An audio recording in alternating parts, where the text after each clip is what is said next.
মোৰ ফেচবুক পোষ্টত মানে কি কৰিছিলো, ফেচবুক পেজত মোৰ এটা পোষ্ট আপলোড কৰিছিলো, যিটো মানে জুবিন দাই ন্যায় পাব লাগে। সেইটো কি কৰিছে, অকল জুবিন দাই ন্যায় পাবৰ কাৰণে ফৰকাটিঙৰ পৰা আহ্বান দিছিল যে গুৱাহাটীত প্ৰতিবাদ কৰি থকাৰ কাৰণে আগতে সেই প্ৰতিবাদত সংযোগ হ'বৰ কাৰণে দিছিলো। কিন্তু এতিয়া কি কৰিছে, অসম আৰক্ষীয়ে সেই কাৰণটো গ্ৰেপ্তাৰ কৰিছে। কিন্তু অসম আৰক্ষীয়ে কি কৰিব নোৱাৰে যে, এইটো কৰিব নোৱাৰে যিটো মানে শ্যামকানু মহন্ত আৰু সিদ্ধাৰ্থক কেতিয়াও গ্ৰেপ্তাৰ কৰিবলৈ আমালোকে সাধাৰণ মানুহক গ্ৰেপ্তাৰ কৰিছে। এইবোৰ স্পষ্ট কৰা আপোনালোকৰ যদি সাহস আছে, সাংবাদিক কাক ভিডিঅ' দিব আপোনালোকে গোটেই।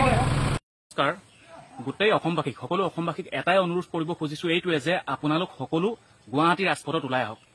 আমি এটা সময় নিৰ্ধাৰণ কৰিছো, আমাৰ গোলাঘাট ডিষ্ট্ৰিক্টৰ পৰা বুলি নহয়, সকলো ঠাইৰ পৰা আহিব পাৰিব। আপোনালোকে এটা জংচনৰ পৰা বা ব্যক্তিগতকৈ আহিব নালাগে, আপোনালোকে কোনোবা এটা জংচনত সংযোগ হওক।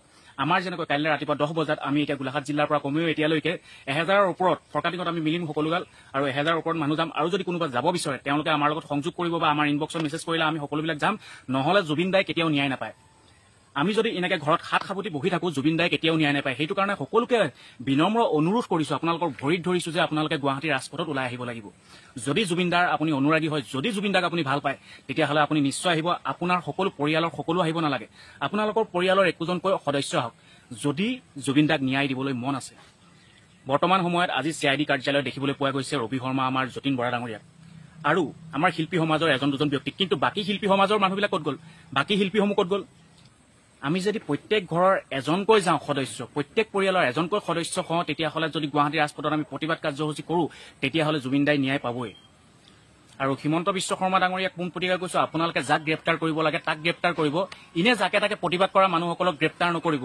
আপোনালোকে প্ৰতিবাদী কাৰ্যসূচীত থকা অকল যদি অকণমান যদি চিঞৰি দিয়া হয় আপোনালোকে গ্ৰেপ্তাৰ কৰে, তেনেকেতো গ্ৰেপ্তাৰ কৰি আপোনালোকে প্ৰতিবাদী কাৰ্যসূচী বন্ধ কৰাক লৈ নহয়, আপোনালোকে এই বস্তুটো নাইকিয়া কৰিব বিচাৰিছে। আপোনাক একদম বিনম্ৰ অনুৰোধ কৰিছো, আপোনালোকে প্ৰতিবাদ কৰা মানুহসকলক তেনেকৈ গ্ৰেপ্তাৰ কৰি শাস্তি কৰি মাৰপিট কৰি তেনেকুৱা প্ৰতিবাদী কাৰ্যসূচী বন্ধ কৰিবলৈ চেষ্টা নকৰিব। আৰু আপুনি যিবিলাক পদ্ধতি অৱলম্বন কৰিছে, যিবিলাক পদ্ধতি অৱলম্বন কৰি সেই জুবিন দাৰ ঘটনাটো আপোনালোকে নাইকিয়া খাম কাটাব বিচাৰিছে, সেইটো আপোনালোকে কেতিয়াও নকৰিব। সেইটো আপোনালোকলৈ বিনম্ৰ অনুৰোধ হিমন্ত বিশ্ব শৰ্মা তথা বিজেপি চৰকাৰলৈ।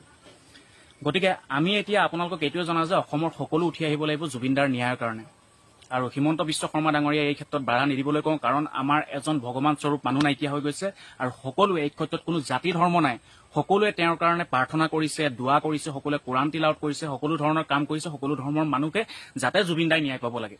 শেষত অসমবাসীক এইটোৱে কৈছো যে আপোনালোক চব ওলাই আহক, সকলো ওলাই আহক, সকলো ওলাই আহিলে আমি জুবিন দাক ন্যায় দিব পাৰিম, নহলে আমি জুবিন দাক ন্যায় দিব নোৱাৰো। মোৰ ফেচবুক পোষ্টত মানে কি কৰিছিলো, ফেচবুক পেজত মোৰ এটা পোষ্ট আপলোড কৰিছিলো, যিটো মানে জুবিন দাই ন্যায় পাব লাগে। সেইটো কি কৰিছে, অকল জুবিন দাই ন্যায় পাবৰ কাৰণে ফৰকাটিঙৰ পৰা আহ্বান দিছিল যে গুৱাহাটীত প্ৰতিবাদ কৰি থকাৰ কাৰণে আগতে সেই প্ৰতিবাদত সংযোগ হ'বৰ কাৰণে দিছিলো। কিন্তু এতিয়া কি কৰিছে, অসম আৰক্ষীয়ে সেই কাৰণটো গ্ৰেপ্তাৰ কৰিছে। কিন্তু অসম আৰক্ষীয়ে কি কৰিব নোৱাৰে যে, এইটো কৰিব নোৱাৰে যিটো মানে শ্যামকানু মহন্ত আৰু সিদ্ধাৰ্থক কেতিয়াও গ্ৰেপ্তাৰ কৰিবলৈ আমালোকে সাধাৰণ মানুহক গ্ৰেপ্তাৰ কৰিছে। এইবোৰ স্পষ্ট কৰা আপোনালোকৰ যদি সাহস আছে, সাংবাদিক কাক ভিডিঅ' দিব আপোনালোকে গোটেই।